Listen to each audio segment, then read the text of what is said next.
आदाब, मैं हूं मुमताज आलम रिजवी और मैं बात करूंगा अमेरिका की और ईरान की।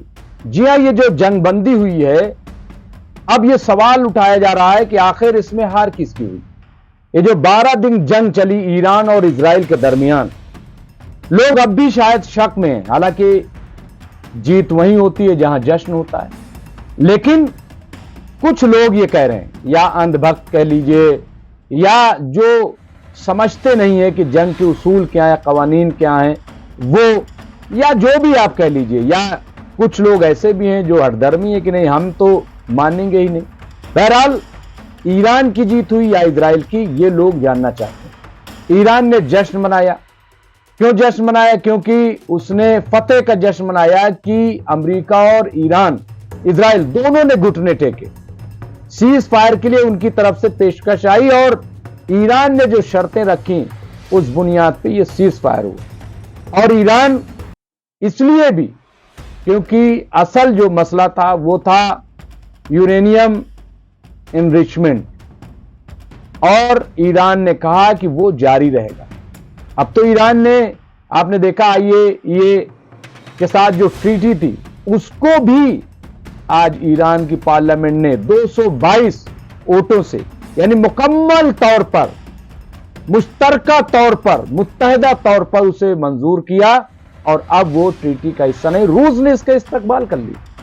रूस ने कहा कि ये ईरान का बहुत अच्छा फैसला, और समझ में भी आता है क्योंकि ईरान ने ये कहा कि अब हम इस ट्रीटी में क्यों रहें, क्योंकि ये जो ऑर्गेनाइजेशन है ये तो हमारा पीसफुल जो न्यूक्लियर एनरिचमेंट है उसको तहफ्फुज देने में नाकाम हुआ है, ये नहीं रोक पाया। वजह क्या है? वजह यह थी कि जिस तरह से अमेरिका ने अटैक किया, ईरान पे हमला किया, 3 जो न्यूक्लियर साइट थी, फैसिलिटीज थी, वहां पे हमला किया।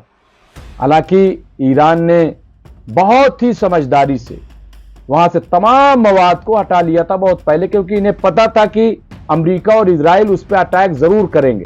बार बार वार्न भी किया जा रहा था, इसलिए ईरान तो सब समझता है। तो उसने बहरहाल पूरे अपने परमाणु कार्यक्रम को बचा लिया और यह ऐलान किया है कि यह जारी रहेगा। और लोग कह रहे हैं कि 400 ग्राम तक इनके पास यूरेनियम है, जिससे कम से कम 10 परमाणु बम बन सकते हैं। और तजिया निगार तो यह भी कह रहे हैं कि इजराइल के लिए तो एक ही काफी है। खैर, खुदा न करे कि कभी ऐसी नौबत आए, क्योंकि ईरान ने तो फतवा जारी रखा है कि हम इससे बम नहीं बनाएंगे। इसके बावजूद आप देखिए कि ईरान पे हमला किया गया। पहले इजराइल ने किया और उसके बाद अमेरिका ने हमला किया। नतीजा क्या हुआ, मिला किसको क्या, ये आप देखिए। क्या हासिल हुआ अमेरिका को सिवाय नुकसान के?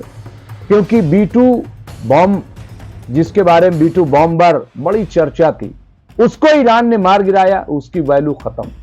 इसके अलावा F-35, दुनिया का पहला मुल्क ईरान बन गया जिसने F-35 को मार गिराया, और 1-2 नहीं, पूरे 7। इससे अमेरिका को नुकसान हुआ और अमेरिका की उन कंपनियों को नुकसान हुआ कि जो फाइटर जेट बनाती हैं। पूरी मार्केट एक तरीके से उनकी गड़बड़ हो गई, जवाल पजीर हो गई अगर कहा जाए। और इसी तरीके से सवाल यह है कि इजराइल को क्या मिले, नेतन्याहू को क्या मिले। नेतन्याहू तो समझ रहे थे कि हम ईरान को फतेह कर लेंगे, वहां रिजीम चेंज कर देंगे और उसकी वजह से हमारी हुकूमत बच जाएगी इजराइल में। लेकिन अब क्या हुआ? ना खुदा ही मिला, ना वसाले समय, कह रहे कुछ भी नहीं मिला उनको। और उसकी वजह यह है कि अब आप देखिए सियासी एतबार से नेतन्याहू खत्म हो गए। वहां पे जो नुकसान हुआ इजराइल में, इससे पहले 75 साल की तारीख में कभी नहीं हुआ। 40,000 एप्लीकेशन आ गई मुआवजे के लिए। 40,000, अभी कितनी आएंगी पता नहीं है। ये किस बात की दलील है? ये इस बात की दलील है कि ईरान ने भरता बना दिया इजराइल का, गदा बना दिया इतने 12 दिन में। तो बहरहाल मैं ये कह रहा था, अब ये तमाम सिचुएशन आप देखिए, और आखिर में घुटने टेके इजराइल बार बार रिक्वेस्ट की अमेरिका से कि आप सीज फायर कराओ। कतर से कहा, सऊदी अरब से कहा, और पैसे के हालात ये हो गए थे कि खबर तो ये थी कि यूएई से पैसा मांगा कि कुछ पैसे दीजिए। ऐसे हालात, ये भी बहुत इंपॉर्टेंट खबर है कि 22 साल तक जो एयर डिफेंस अमेरिका ने डेवलप किए थे, बनाए थे, वो सब खत्म हो गए। आप सोचिए, कोई मामूली बात नहीं, बहुत बड़ी बात है। लेकिन अभी भी सवाल वही है कि आखिर इस जंग में जीता कौन। अब हमारी बात न मानिए, डोनाल्ड ट्रंप क्या कह रहे हैं वो सुन लीजिए, जो अमेरिका के प्रेसिडेंट हैं।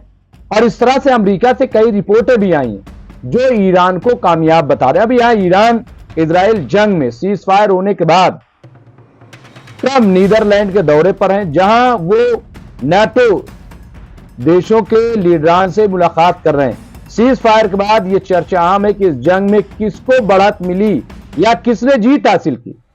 ट्रंप के एक बयान से इस सवाल का थोड़ा जवाब मिलता दिखाई दे रहा है। अभी थोड़ा ही कह रहे हैं। अमेरिकी राष्ट्रपति नाटो की बैठक के बाद पत्रकारों से बात करते हुए कहा, ईरान के पास ऑयल है, वे समझदार लोग हैं, इजराइल को बहुत नुकसान हुआ है, खास तौर पर पिछले 2 दिनों में उन बैलिस्टिक मिसाइलों ने ओह वाह बहुत सारी इमारतों को तबाह कर दिया। ट्रंप के इस बयान से ईरान के उस दावे की तस्दीक हो सकती है जिसमें कहा गया है कि इजराइल ने सीज फायर के लिए पहल की, और यह बिल्कुल सही बात है। इजराइल ने ही पहल की है, तो खबर आम तौर से कही जा रही। 13 तारीख जंग किसने शुरू की? इजराइल ने शुरू की। और उसके बाद जिस तरह से जवाब ईरान ने दिया है, कोई तसव्वुर नहीं कर सकता। अब यहां नुकसान की बात किसकी हो रही है? और भी आप देखिए, देश टैक्स अथॉरिटी मुआवजा का जो विभाग है, अब तक जैसा कि हमने बताया कि 38,700 क्लेम किया गया, इससे भी पता चलता है। तो यहां पे इस चीज की तस्दीक हो जाती है कि इजराइल को भारी नुकसान हुआ है। जहां तक ईरान का ताल्लुक है, और सुन लीजिए, ईरान खुद को तो सुपर पावर कह नहीं रहा था। ईरान ने कभी यह तो दावा किया नहीं खुले मन से कि हमारा एयर डिफेंस सिस्टम ऐसा है कि कोई परिंदा पर नहीं मार सकता, कभी दावा नहीं किया। ना तो सुपर पावर होने का दावा किया, ना तो यह दावा किया कि कोई परिंदा पर नहीं मार सकता। वो तो सब्र और तहम्मुल और अल्लाह का शुक्र, इसकी बुनियाद पे आगे बढ़ रहे थे। लेकिन यहां क्या हुआ आप देखिए, यहां अपने आप को सुपर पावर अमेरिका और इजराइल, और घमंड था थर्ड एयर डिफेंस सिस्टम, घमंड था इनको जो एरो 2 एरो 3 और न जाने क्या क्या। लेकिन आयरन डोम ढह गया, थर्ड तबाह हो गया, एरो 3 एरो 2 का तो पता ही नहीं चला, और इनके यहां मिसाइलें गिरने लगे। और ये उस वक्त है कि ईरान के जो IGRC हैं, IRGC के कमांडर्स, वो कह रहे हैं कि ये तो अभी 8-10 साल पहले बनाई गई मिसाइलों का इस्तेमाल हुआ है, जो नई मिसाइलें बनी उनका तो अभी इस्तेमाल ही हमने नहीं किया है। अब आप सोचिए, अगर उनका इस्तेमाल ईरान शुरू कर देता तो फिर इजराइल का क्या हाल होता। और हार की एक वजह और समझ में आती, सेटलर जिस तरह से वहां से भाग रहे हैं छोड़ करके इजराइल, उससे भी, क्योंकि अब उन्हें भरोसा नहीं रहा मुल्क पर कि वो उनकी हिफाजत कर पाएंगे। तो ये तमाम ये ऐसी तस्वीरें हैं। लेकिन डोनाल्ड ट्रंप ने क्लियर कर दिया कि इसमें जीत ईरान की हुई है, और उन्होंने ईरान की तारीफ भी की। तो इससे अब साफ हो गया है कि ये इजराइल की बहुत बड़ी हार है, और इस हार का ठीकरा पीएम बेंजामिन नेतन्याहू के सर फूटेगा, और वो ओहदे से हटाए जाएंगे।